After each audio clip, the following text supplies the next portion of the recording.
É possível um ministro do STF ser retirado compulsoriamente do seu cargo? Você já ouviu falar do impeachment? Você sabia que as regras que regem o processo de impeachment vêm de uma lei de 1950? Esse é o canal Caso Encerrado. Eu sou o Gabi. E eu sou o B. E hoje vamos tratar de um dos casos que mais causaram alvoroço no mundo jurídico e que está em pauta no Supremo Tribunal Federal. Tudo isso de maneira imparcial e puramente técnica. No que tange aos ministros do STF, o impeachment está previsto na Constituição Federal, no artigo 52, inciso 2, inserido no título 4, capítulo 1, seção 4, que versa sobre as atribuições do Senado Federal.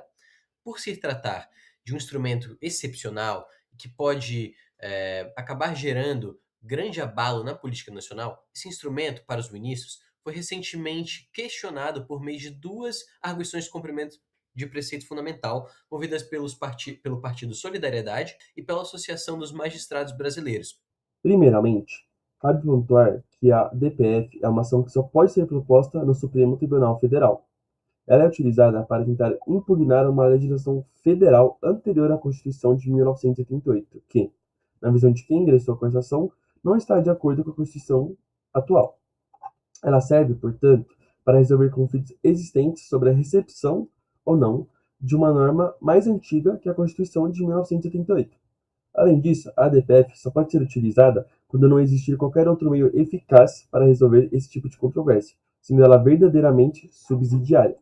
O foco principal dessas duas ADPFs são os 7 artigos específicos da Lei 1079, que trata sobre o impeachment. Artigos 39, item 4 e 5, artigo 41, 47, 54, 57 a linha A e C e artigo 70. Argumentou-se que esses trechos que tratam desde punições até o rito do processo não foram recepcionados pela Constituição de 88. Ou seja, para os requerentes, eles são como peças de um quebra-cabeça antigo que não se encaixam mais no tabuleiro novo. Em resumo, as entidades buscam blindar a magistratura contra pressões políticas, pedindo que apenas o Procurador-Geral da República possa denunciar ministros do Supremo, que votos e opiniões judiciais nunca sejam motivo de crime de responsabilidade e que o quórum para admissão desses processos seja sempre de 2/3. Atualmente, requer-se a contagem de votos da maioria simples dos senadores, ou seja, 41 senadores, né, considerando que são 50% dos totais, mais um. E também, por fim, eles pedem que não haja um afastamento automático ou a redução salarial. Além disso, as ações requerem que o rito siga a lei orgânica da magistratura, para evitar incongruências jurídicas e, no campo eleitoral, o Partido Solidariedade solicita uma interpretação que proíba medidas cautelares contra candidatos nos 15 dias antes do pleito, até 48 horas após o segundo turno, garantindo assim a estabilidade democrática e o devido processo legal. Em setembro de 2025, o caso foi sorteado e o ministro Gilmar Mendes foi designado como relator, quem vai conduzir o caso. Dessa forma, ao analisar o caso, Gilmar proferiu o voto utilizando como fundamentos as seguintes teses. Para ele, o cenário atual revela um fenômeno preocupante chamado constitucionalismo abusivo, em que instrumentos democráticos, como é o caso do impeachment, são distorcidos para intimidar as cortes constitucionais. Historicamente, você já viveu episódios de intervenção no judiciário, desde os decretos de Getúlio Vargas até o aumento artificial de poderes no Supremo Tribunal Federal durante a ditadura militar. Na visão do ministro, hoje, o perigo reside na aplicação de uma lei de 1950 que permite que processos contra ministros sejam admitidos por maioria simples no Senado. Na prática, isso significa que um quórum baixíssimo de parlamentares poderiam afastar um magistrado, fragilizando a independência judicial e a própria separação de poderes. Para combater essa insegurança, o debate jurídico foca na necessidade de filtros rigorosos, defendendo que apenas o Procurador-Geral da República tenha legitimidade para oferecer denúncias contra os ministros do Supremo. A ideia é evitar que o impeachment seja banalizado por qualquer cidadão com interesses meramente políticos. Além disso, busca-se estabelecer o quórum qualificado de 2/3 para qualquer etapa do processo, garantindo que uma medida de tamanha gravidade exige um consenso democrático sólido e não apenas uma articulação momentânea de um grupo parlamentar. Um ponto central desse voto é a proibição da criminalização da hermenêutica. Isso significa que o ministro jamais poderia ser alvo de impeachment por causa do mérito de seus votos ou de sua interpretação da Constituição. Punir um magistrado por suas decisões jurisdicionais transformaria o Poder Judiciário em um órgão subordinado ao Legislativo, violando o Pacto de São José da Costa Rica e os princípios internacionais de direitos humanos. O ministro defende que o magistrado precisa da garantia da vitaliciedade para decidir conforme a lei, mesmo quando isso desagrada a maiorias do turno. No que diz respeito às sanções imediatas, o entendimento proposto é de que a Constituição de 1988 não aceita o afastamento automático do cargo ou a redução de salários antes de uma condenação final. Essas previsões da lei antiga são vistas como uma forma de retaliação antecipada que feriria a presunção de inocência. Da mesma forma, rejeita-se a aplicação subsidiária da lei orgânica da magistratura para esse rito, pois o processo de impeachment tem natureza política constitucional própria, devendo seguir rigorosamente o devido processo legal e o contraditório, sem misturas procedimentais indevidas.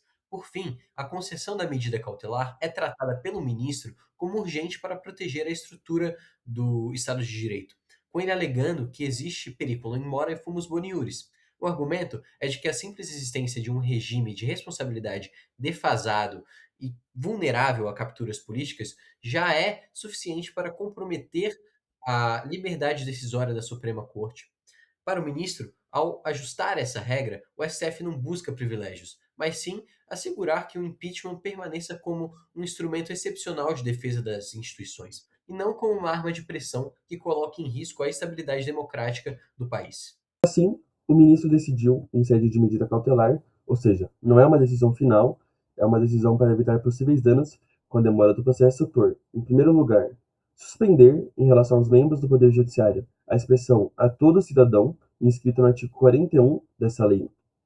Segundo lugar, conferir, na parte remanescente, interpretação conforme a Constituição Federal, artigo 41 da Lei 1039, para estabelecer que somente o Procurador-Geral da República pode formular denúncia em face de membros do Poder Judiciário pela prática de crimes de responsabilidade. Terceiro lugar, suspender, no que diz respeito aos membros do Poder Judiciário, o termo simples, constante dos artigos 47 e 54 da lei. Em quarto lugar, dar, na parte restante, interpretação conforme a Constituição Federal aos artigos 47 e 54 da Lei 1039, para fixar o quórum de 2/3 para aprovação do parecer a que se refere. Em quinto lugar, suspender as alíneas A e C do artigo 57 da Lei 1039.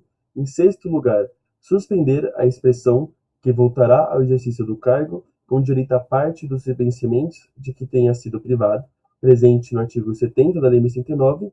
Em sétimo e último lugar, excluir qualquer interpretação do artigo 39, 4 e 5 da Lei 1079, que autorize enquadrar o mérito de decisões judiciais como conduta típica para efeito de crime de responsabilidade. Após isso, a Advocacia Geral da União apresentou um pedido de reconsideração sobre a decisão que suspendeu trechos da lei do impeachment, Lei 1079. No entanto, o ministro Gilmar entendeu que o pedido de reconsideração da AGU é incabível, uma vez que o ordenamento jurídico brasileiro não prevê esse tipo de recurso. Em análise, o pedido do Senado Federal, o ministro Gilmar Mendes acolheu parcialmente a pretensão legislativa para suspender os efeitos da cautelar, especificamente nos itens 1 e 2 do dispositivo. Com isso, tornam-se sem efeito a restrição que conferia exclusividade ao Procurador-Geral da República para denunciar membros do Judiciário por crimes de responsabilidade, permitindo que o tema seja amadurecido no bojo do PL 1388 de 2023. Contudo, o relator manteve os demais termos a cautelar, fundamentando-os na proteção contra o constitucionalismo abusivo e na salvaguarda da independência judicial. Assim, permanecem suspensas as normas que previam quóruns reduzidos para a admissão de denúncias e o afastamento automático de ministros. A bola agora volta para o Congresso Nacional com o PL 1388. Acompanharemos se o novo texto legal conseguirá harmonizar a Constituição de 88 com os anseios da sociedade. O caso está encerrado por hoje, mas o debate continua nos comentários. Deixe aqui sua opinião. Como você acha que esse caso será encerrado pelo STF? Não esqueça de deixar o joinha e se inscrever.